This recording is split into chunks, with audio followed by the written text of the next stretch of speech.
In this video, we're going to look at creating a pie chart. A pie chart is called a pie chart due to the fact it looks like a pie as seen from above, probably an apple pie. Like all the charts and graphs we look at in functional skills, the pie chart is used to convey information to others. We will see that a pie chart is only useful to display some types of information, but it's very good at it. Just like a pie, we can take slices out of our chart. For a pie chart, each slice shows how large a percentage or a proportion of the total is contained in that slice. As an example, we could represent our apple pie as a pie chart to see how much of the pie is made out of different ingredients.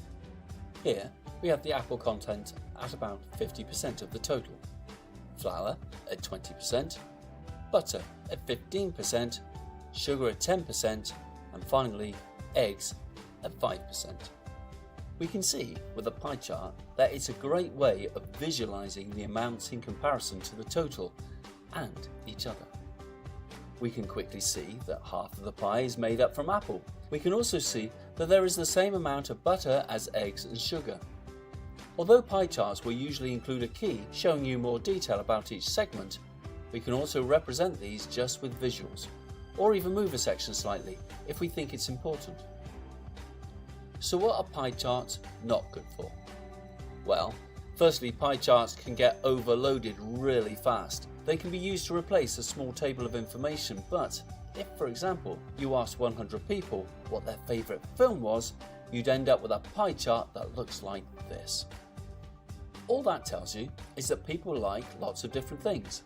If instead we'd only given people a choice of 5 or 6 films to choose from, that would have looked quite good. In general, we don't want to have much more than 6 different categories in a pie chart. You may also find that if you have quite a few categories that are similar in size in a pie chart, it doesn't do a very good job at visualizing how different they are to each other. Here you can see that sometimes it's very hard to measure the angles and work out which segment is larger. So we might want to try to put that information onto a bar chart instead. Not as pretty, but it might be more useful to convey our point. A couple of final points with pie charts then. Firstly, it's normal to start clockwise with the largest amount and work down in size, ending up with the smallest segment. If you have a category for other, then we often put that last, even if it isn't the smallest value. Finally, we often use multiple pie charts to show examples of change over time. Here we have an example of data collected 100 years ago compared to today.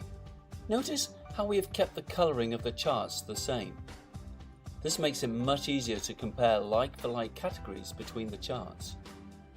If the total represented by the chart has changed over time, we can represent this by changing the size of the circle to better show that an area may have expanded or contracted, even though its proportion of the total may have not. Think of something like people's taste in music. There may be just as many people listening to classical music today as there was 100 years ago, but nowadays they represent a much smaller percentage.